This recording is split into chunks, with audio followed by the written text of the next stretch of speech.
Magandang araw mga mag-aaral. Sa araw na ito, pag-uusapan natin ang mga pagbabago at hamon sa Timog at Kanlurang Asya. Ngunit bago ang lahat, ako si Ginoong Abadines at kasama ko si Ginoong Araza, Binibining Aviso at Binibining Badil upang talakayin ang mga konseptong ito sa araw na ito. Noong ating huling talakayan, pinag-usapan natin ang mga palatuntunang nagtataguyod sa karapatan ng mga mamamayan at ng kasapi ng caste system sa India. Ngayon, sa pamamagitan ng isang graphic organizer, itatala ninyo ang mga palatuntunang ating pinag-usapan. Meron kayong 2 minuto upang gawin ang gawaing ito. And your timer starts now. Magaling! Kung ang inyong mga kasagutan ay SEDAW, Indian Constitution, UDHR at ICCP, kayo ay tama. Ang ideya ng mga palatuntunang ito ay umiikot sa konseptong ang lahat ng tao ay pantay-pantay. Ngunit ano nga bang kahalagahan ng pagkakapantay-pantay? Magaling! Mahalaga ang pagkakaroon ng pagkakapantay-pantay upang ang lahat ng tao ay magkaroon ng pagkakataong ipakita o ilahad ang kanilang mga ninanais, kakayahan at mga minimithi sa kanilang buhay. Bakit naman mahalagang magkaroon tayo ng mga palutuntunan sa pagtataguyod ng karapatan ng mga mamamayan? Magaling! Mahalagang magkaroon tayo ng mga palutuntunan upang magkaroon tayo ng batayan sa ating lipunan kung ano ang ating mga karapatan at mga nararapat na pribilehiyo. Ang ating mga karapatan ay nakasaalang-alang rin sa pagbabagong nagaganap sa ating lipunan dahil ang konsepto ng pagbabago ay permanente at makikita natin sa kahit anong yugto ng ating kasaysayan. Kung kaya't sa gawain ito, sisiyasatin ninyo ang larawan at bubuo kayo ng ideya batay sa inyong pagsisiyasat. Makikita ninyo ang gawain ito sa pahina 144 ng inyong mga aklat. Meron kayong 2 minuto para gawin ang gawaing ito. And your timer starts now. Magaling! Batay sa inyong pagsisiyasat, kung meron kayong nais baguhin sa ating lipunan, ano ito at bakit? Magaling! Lahat ng inyong mga kasagutan ay tama. At ang mga konseptong hindi nagtataguyod ng pagkakapare-parehas at pagkakapantay-pantay ay nararapat ring baguhin at isaayon sa ating kasalukuyang panahon. Paano naman makakatulong ang pagbabago sa ating lipunan? Magaling!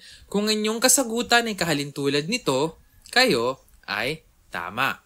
Ano naman ang iyong napansing pinakamalaking pagbabago sa iyong kapaligiran o komunidad? Magaling! Lahat ng iyong kasagutan ay tama. Ngunit, isa sa mga pinakamalaking pagbabago na naganap sa ating lipunan ay ang pagpapatupad ng K-12 program na nagpabago sa ating sistema ng pag-aaral. Paano naman nakaapekto ang pagbabagong ito sa inyong pamumuhay? Magaling! Tama ang iyong kasagutan. Ngunit batay sa ating naunang halimbawa na K-12, ang naging epekto nito ay inahanay nito ang Pilipinas bilang isa sa mga bansang may pinakaprogresibong sistema ng pag-aaral sa Timog Silangang Asya. Batay sa ating ginawang gawain, ang konsepto ng pagbabago ay may malaking epekto sa mga bansa at mga mamamayan nito. At narito si Ginoong Araza upang talakayin ang mga pagbabagong naganap sa Timog at Kanlurang Asya. Maraming salamat, Teacher Aldrin. Sa puntong ito, dumako naman tayo sa isang gawaing pinamagatang Sagutin Mo. Panuto, basahin ng mabuti ang mga tanong at isulat ang titik ng tamang sagot. Bibigyan ko kayo ng 10 segundo para pumili ng tamang sagot. Ang unang tanong, ano ang pangunahing epekto ng kolonyalismo at imperialismo sa Timog at Kanlurang Asya? A. Pagpapatupad ng demokratikong sistema ng pamahalaan. Letter B. Pagunlad ng pamahalaan at kultura ng mga bansa sa rehiyon. Letter C. Pagpapalaganap ng relihiyon at kultura ng Timog Asyano sa Europa. O letter D. Pagbabago sa pamahalaan, kultura at ekonomiya ng mga bansa sa rehiyon. 10 segundo.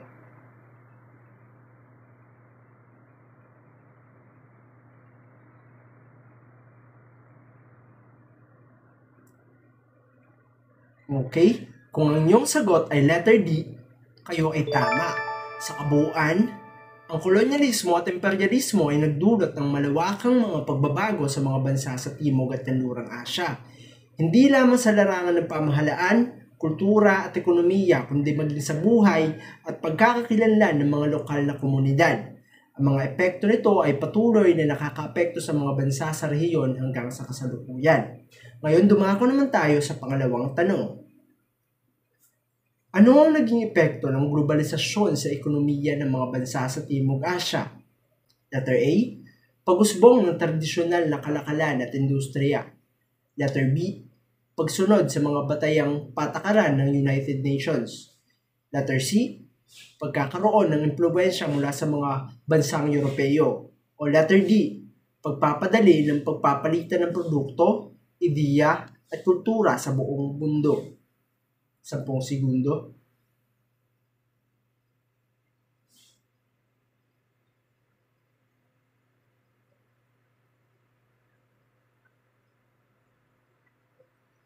Okay, kung ang inyong sagot ay letter D, kayo ay tama.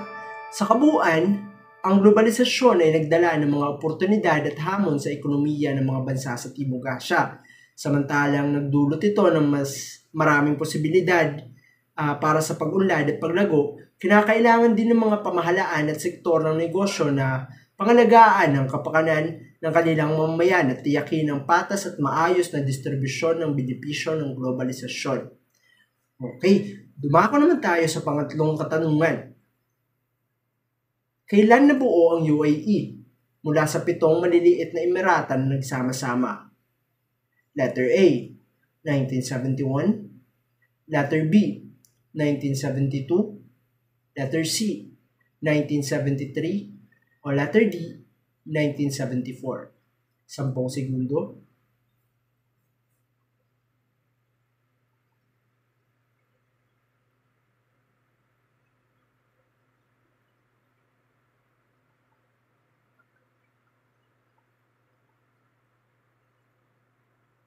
Okay. Kung ang iyong sagot ay letter A, kayo ay tama. Ang United Arab Emirates ay binubuo ng 7 maliliit na emirata na nagkakaisa bilang isang soberanyang estado na nabuo noong ikalawa ng Disyembre 1971. Ang 7 emirata ay sumali upang bumuo ng isang unyon na naglalayong magkaroon ng mas malaking lakas at impluwensya sa rehiyon.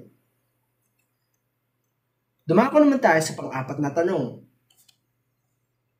Ano ang posibleng epekto ng isa sa mga pagbabago sa lipunan ng Kanlurang Asya tulad ng pagpapayag sa mga babae na magmaneho na walang kasamang lalaki, ama o asawa? Letter A, pagtaas ng kalidad ng buhay ng mga kababaihan sa aspeto ng mobility at access sa mga oportunidad. Letter B, pagtaas ng pang-aalipin at kawalan ng proteksyon para sa mga kababaihan sa pampublikong lugar. Letter C, pagdami ng mga aksidente sa kalsada dahil sa kakulangan ng lalaking kasamang tagapayo sa pagmamaneho. O letter D, pagbaba ng bilang ng kababaihan na makakapag-aral o makakahanap ng trabaho dahil sa mas pagpapahalaga sa tradisyonal na papel ng babae sa lipunan. 10 segundo.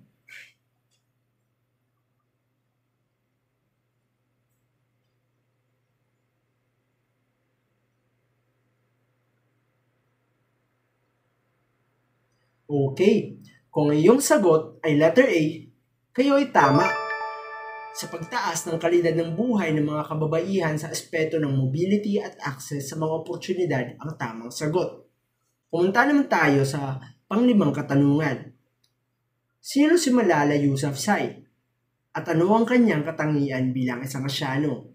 Letter A, si Malala Yousafzai ay isang politiko mula sa Indonesia na naging pangulo ng bansa.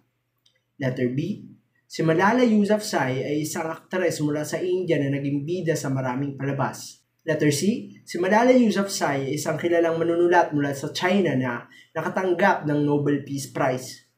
Or letter D, si Malala Yousafzai ay isang Pakistani na aktivista na lumaban para sa karapatang pang-edukasyon ng mga kababaihan.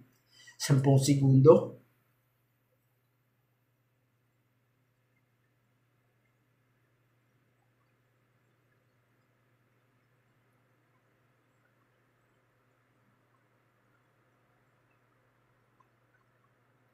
Okay, kung ang iyong sagot ay letter D, kayo ay tama. Sa kabuuan, si Malala Yousafzai ay isang huwarang aktivista at leader na nagpakita ng tapang, determinasyon at pagmamahal sa edukasyon at kapayapaan. Ang kanyang mga tagumpay at pangaral ay patuloy na nagbibigay inspirasyon sa mga tao sa buong mundo, lalo na sa mga kabataan at mga kababaihan. At yun lamang para sa ating talakayan. Ako nga pala si Teacher Kim at ipapakilala ko kayo kay Teacher Valerie para sa mga susunod na mga gawain. Ang pagkakapareho at pagkakaiba ng mga pagbabago na umusbong sa Timog at Kanlurang Asya ay tutukuyin ninyo gamit ang iba ka.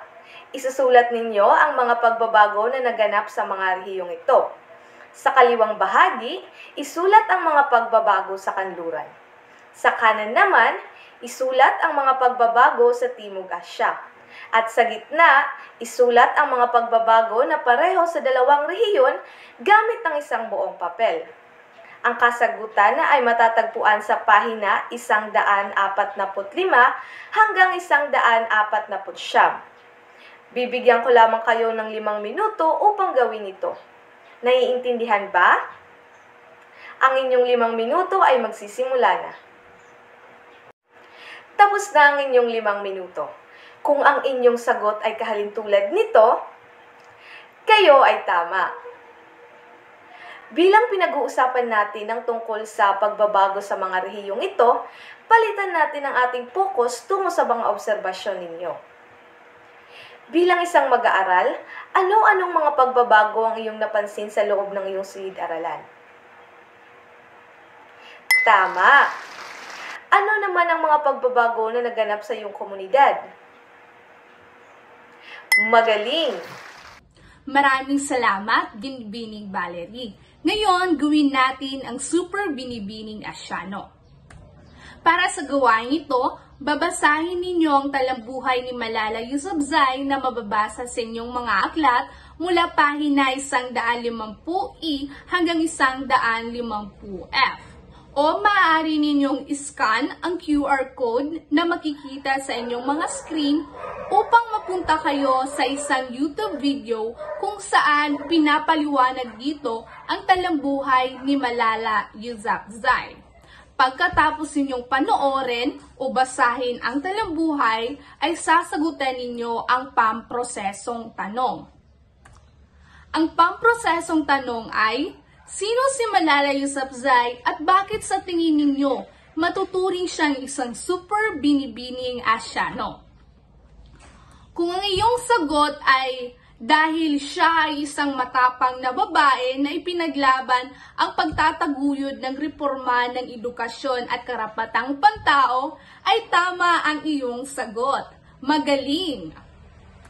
Ngayon, para sa iyong takdang aralin, nais kong magsaliksik kayo ukol sa ilan sa mga kilalang kilusang pangkababaihan na naitatag sa Timog at Kanlurang Asya o mga kilalang tao na nanguna o namuno dito. Magbigay ng maikling paliwanag kung ano ang kanilang layunin o nagawa. Isulat ninyo ang iyong mga sagot sa isang buong papel. Pagkatapos ay kunan ito ninyo ng litrato at ipasa sa Google Drive link na ibibigay ko. Sa inyong mga screen, makikita ninyo ang QR code kung saan kailangan lamang ninyo itong iscan upang punta kayo sa Google Drive na kung saan kailangan ninyong ipasa ang inyong takdang aralin. Naintindihan ba? At dyan nagtatapos ang ating talakayan ngayong araw na ito. Maraming salamat sa pakikinig, paalam at magkita-kita tayo sa susunod nating talakayan, grade 7. Paalam!